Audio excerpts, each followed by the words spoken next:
यंत्र की आवाज सुनते ही कामिनी डर गई। वो नहीं चाहती थी कि कुणाल अनिका का ये बदला हुआ रूप देखे। वो दौड़कर घर के गार्डन के बाहर की ओर गई। हाई हील्स के कारण उसे दौड़ने में परेशानी हो रही थी, मगर इनसिक्योरिटी के मारे वो किसी तरह भाग कर गई और किसी तरह गिरती पड़ती कुणाल के पास पहुंचकर फूली हुई सांसों से उसने कुणाल से कहा, कुणाल अंदर मत जाओ। कुणाल ये सुनकर चौंका, लेकिन तभी कामिनी बात बदलते हुए बोली, मेरा मतलब उस मोटी के मुंह लगकर आज के दिन तुम अपना मूड खराब मत करो ना, प्लीज। लेकिन कुणाल ने कामिनी को साइड में धकेलते हुए अंदर जाने की कोशिश की। इससे कामिनी और ज्यादा घबरा गई और उसने अपने दोनों हाथों से ताकत लगाकर कुणाल को पकड़कर वहीं रोक लिया। कुणाल इस वक्त इतना गुस्से में था कि उसने वहीं खड़े खड़े अनिका पर चिल्लाना शुरू किया। समझती क्या है वो अपने आप को? 2 घंटे तक मुझे एयरपोर्ट पर धूप में खड़ा रखा। बात हाथ से निकल जाए इसके पहले कामिनी ने कुछ सोचा और कहा, वो दरअसल तुमसे मिलने में उसे शर्म आ रही थी। जब गई थी तब 120 किलो वजन था, अब 6 साल बाद और भी मोटी हो चुकी होगी ना, इसलिए। इतना कहकर कुणाल का ध्यान भटकाने के लिए कामिनी धीरे से अपनी उंगलियां कुणाल की जैकेट पर फेरने लगी और थोड़ा रोमांटिक अंदाज से बोली, देखो कुणाल, आज मेरा बर्थडे है और आज मैं तुम्हें एक ऐसी गिफ्ट देने वाली हूँ जो तुम हमेशा याद रखोगे। वैसे मम्मी पापा अंदर बैठकर अभी अनिका से डिवोर्स पेपर पर साइन करवा रहे हैं। कुणाल का ध्यान अब भी घर के दरवाजे की ओर था, मगर कामिनी ने उसे बातों में उलझा दिया और अपने हाथों से कुणाल का चेहरा अपनी तरफ करते हुए कामिनी आगे बोली, यू नो व्हाट, वो तो मान ही नहीं रही थी। वो तो थोड़े पैसों की लालच दी, तब जाकर वो डिवोर्स पेपर पर साइन करने को राजी हुई। कुणाल, जिसके साथ कामिनी की शादी होने वाली थी, उसकी आंखों में आंखें डालकर कामिनी झूठ पर झूठ बोले जा रही थी और फिर अचानक से वो कुणाल का हाथ पकड़कर बोली, कम विथ मी, मैंने तुम्हारे और तुम्हारे दोस्तों के लिए बंगले के पीछे शानदार दावत रखी है। तुम अपने दोस्तों के साथ यहाँ एंजॉय करो, मैं अभी तुम्हारी मनपसंद शराब और खाना भिजवाती हूँ। कहते हुए वो कुणाल का हाथ पकड़कर उसे घर के पीछे की तरफ ले गई। कामिनी ने कुणाल को अपने दोस्तों के साथ छोड़ दिया और खुद बंगले के आगे की तरफ भागती हुई चली गई। उसी वक्त कुणाल के फोन पर उसके ड्राइवर राजू का मैसेज आया, जिसमें लिखा था, होटल पैराडाइज इंटरनेशनल। मैसेज पढ़कर कुणाल के गुस्से से लाल चेहरे पर तुरंत ही एक स्माइल आ गई। उसे लगा कि अब तो बहुत ही जल्द वो एयरपोर्ट वाली लड़की से उसकी दूसरी मुलाकात होगी। इसी खुशी में बड़े ही अंदाज से उसने अपने पास पड़ी शैंपेन की बोतल उठाई और उसे शेक करके खोली और खुशी खुशी दोस्तों के साथ एंजॉय करने लगा। कामिनी भागी भागी घर के आगे की तरफ अपने दोस्तों के पास आई और उन सब से कामिनी ने कहा कि जाओ और जाकर कुणाल को एंटरटेन करो और उसको बातों में उलझा कर रखो, ताकि वो अनिका की तरफ ना जाए और वो अनिका का बदला हुआ रूप ना देख सके। उसके दोस्तों के जाते ही कामिनी तेज कदमों से अनिका के पास आई, जो एक कोने में खड़ी सब कुछ देख रही थी। कामिनी ने झट से अनिका का हाथ पकड़ा और इधर उधर देखते हुए वो अनिका को घर के अंदर ले गई और फूली हुई सांसों से अपने माथे का पसीना पोंछते हुए वो गुस्से से अनिका को देखने लगी। अनिका भी कामिनी के सामने देख रही थी, मानो दोनों आंखों आंखों से एक दूसरे को चेतावनी दे रही हों। कुछ देर तो दोनों बहनों के बीच कौन पहले आंख झपकेगा वाला युद्ध चलता रहा, लेकिन कुछ पल के बाद फाइनली कामिनी ने एक गहरी सांस छोड़ते हुए अनिका से पूछा, ओके फाइन, क्या चाहती हो तुम? अनिका के चेहरे पर एक हल्की सी मुस्कुराहट आ गई और उसने अपना सर हिलाते हुए बड़ी ही शांत और सरल तरीके से कहा, छोटी बहन हो तुम मेरी, बस इतना कहूंगी, कुणाल के पीछे इतना पागलपन ठीक नहीं, वो अच्छा लड़का नहीं है। ये सुनते ही कामिनी के अंदर का गुस्सा फूट पड़ा और उसने अनिका के सामने अपनी उंगली ताकते हुए कहा, just shut up, mind your own business, मुझे सब पता है कौन कैसा है। कामिनी जितनी मुंहफट थी उतनी ही शातिर भी। उसे पता था कि अपनी बहन के इमोशंस का फायदा कैसे उठाया जा सकता था, इसलिए उसने तुरंत मौके का फायदा उठाकर कहा, अगर तुम्हें मेरी इतनी ही फिक्र है तो कंपनी मेरे नाम क्यों नहीं कर देती? अनिका कामिनी जितनी शातिर नहीं थी, लेकिन अब वो पहले जैसी भोली और नासमझ भी नहीं रही थी। अब पहले की तरह वो किसी को अपना फायदा नहीं उठाने देने वाली थी। कामिनी के इस सवाल से अनिका इतना तो समझ चुकी थी कि कामिनी को समझाने का कोई फायदा नहीं था, इसलिए वो आगे कुछ भी कहे बिना मुड़कर जाने लगी। ये देखकर कामिनी तुरंत अनिका के सामने उसका रास्ता रोककर जा खड़ी हुई और फिर टेबल पर पड़े कंपनी के पेपर्स उठाकर बड़े ही स्टाइल में पन्ने पलटते हुए कामिनी बोली, वैसे किसके लिए बचाकर रखनी है ये कंपनी? अपने किसी यार के लिए या अपनी उस नाजायज औलाद के लिए? इसके पहले कि कामिनी बात खत्म करे, अनिका ने कामिनी को जोरदार तमाचा जड़ दिया। घर के बाहर जो लाउड म्यूजिक बज रहा था उससे कई ज्यादा तेज गूंज थी इस तमाचे की। कामिनी के चेहरे पर मेकअप की एक छोटी परत होने के बावजूद उसके चेहरे पर अनिका की उंगलियों के निशान साफ नजर आ रहे थे।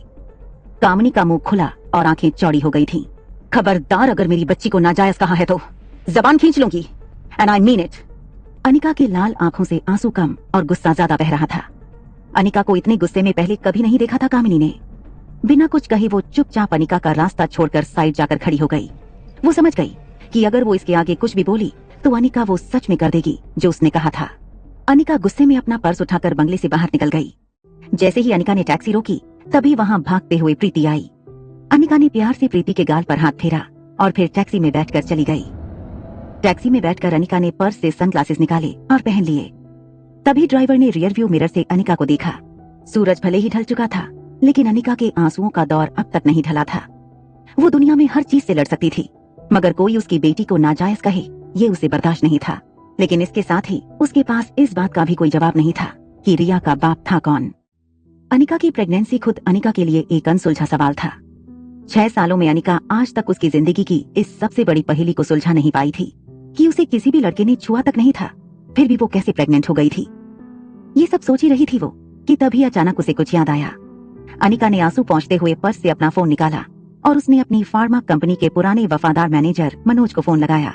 कुछ रिंग के बाद मैनेजर ने फोन उठाकर कहा, अनिका बेटी कैसी हो?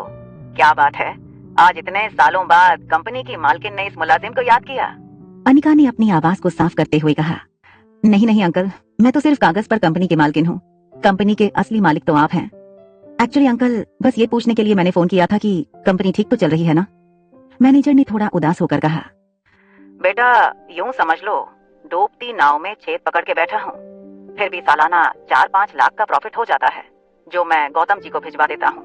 तुम कहो तो अब से तुम्हें भिजवा दूंगा। अनिका ने तुरंत कहा, नहीं अंकल, उसकी कोई जरूरत नहीं। खैर, आप अपना ख्याल रखिए। फोन काटकर अनिका वापस से एक गहरी सोच में डूब गई। वो सोच रही थी कि आखिर ऐसी क्या बात है इस छोटी सी कंपनी में जो डोगराज हाथ धोकर इस कंपनी के पीछे पड़ गए हैं। पहले मेरे जरिए ये फैक्ट्री हड़पने की कोशिश की और उसी के चलते कुणाल से मेरी शादी करवाई। शादी के बाद मैं तुरंत प्रेग्नेंट हो गई और फिर बैंगलोर चली गई। इसलिए मुझसे कंपनी मांगने का मौका नहीं मिला इन्हें। इसलिए अब कामिनी के जरिए मुझसे ये कंपनी हड़पना चाहते हैं, वो भी ऐसी कंपनी जो ठीक से चल भी नहीं रही है। होटल की तरफ टैक्सी आगे बढ़ ही रही थी, तभी रास्ते में उसने आइसक्रीम का स्टॉल देखा तो उसे याद आ गया कि उसने रिया से प्रॉमिस किया था कि वो उसकी फेवरेट चॉकलेट आइसक्रीम ला कर देगी। इसलिए उसने टैक्सी रास्ते में रोककर अपना प्रॉमिस पूरा करने के लिए चॉकलेट आइसक्रीम खरीदी और वापस टैक्सी में बैठकर होटल की तरफ चल दी। कुछ देर बाद अनिका की टैक्सी होटल पैराडाइज इंटरनेशनल पहुंची। होटल के रिसेप्शन से होकर अनिका लिफ्ट के पास पहुंचने ही वाली थी कि 4-5 बॉडीगार्ड उसके आगे आ गए और हड़बड़ाहट में उन्होंने अनिका का रास्ता रोक लिया। इसी दौरान अनिका के हाथ से सामान जमीन पर गिर गया। अनिका थोड़ी सी घबरा गई। उसे लगा कहीं कंपनी पाने के चक्कर में किसी ने मेरे पीछे गुंडे तो नहीं भेजे। खुद के डर को छुपाते हुए उसने उन बॉडीगार्ड से पूछा, कौन है आप लोग और इस तरह मेरा रास्ता रोकने का क्या मतलब है? एक बॉडीगार्ड ने अनिका से कहा, सॉरी मैडम, हमें आपका सामान चेक करना होगा। अनिका को कुछ समझ नहीं आया कि उसका सामान चेक करके क्या मिलेगा। उसके पास सिर्फ एक पर्स और रास्ते से लिया हुआ चॉकलेट आइसक्रीम का पार्सल था।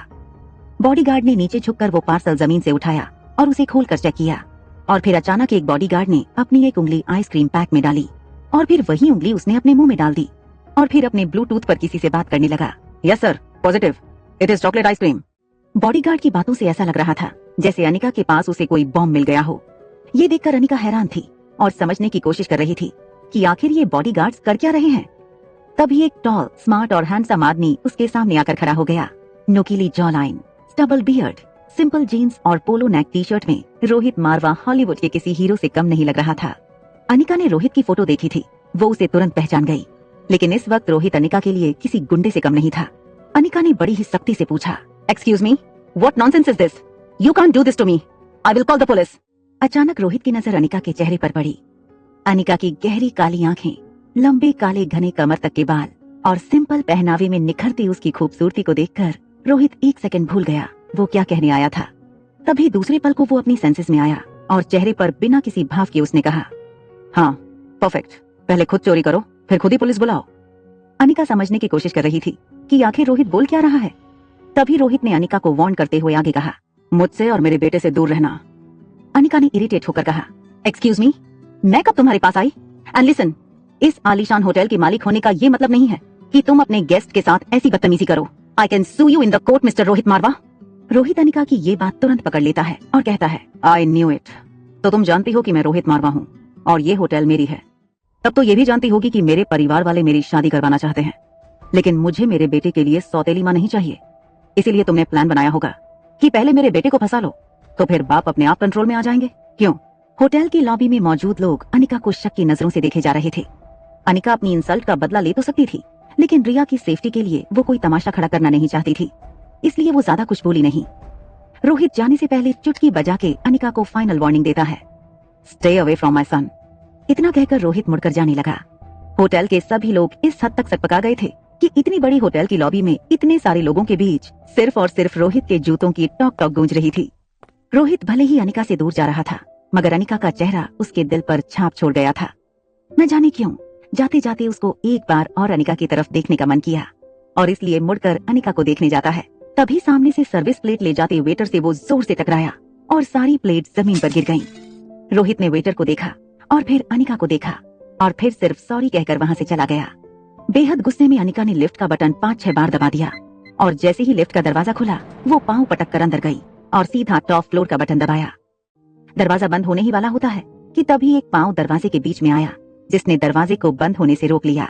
सामने एक 19 साल का लड़का प्रिंटेड टी शर्ट और रेड शॉर्ट्स में खड़ा था। उसके पैर की वजह से लिफ्ट का दरवाजा फिर से खुल गया। अनिका ने गुस्से में सोचा कि कौन बदतमीज है ये।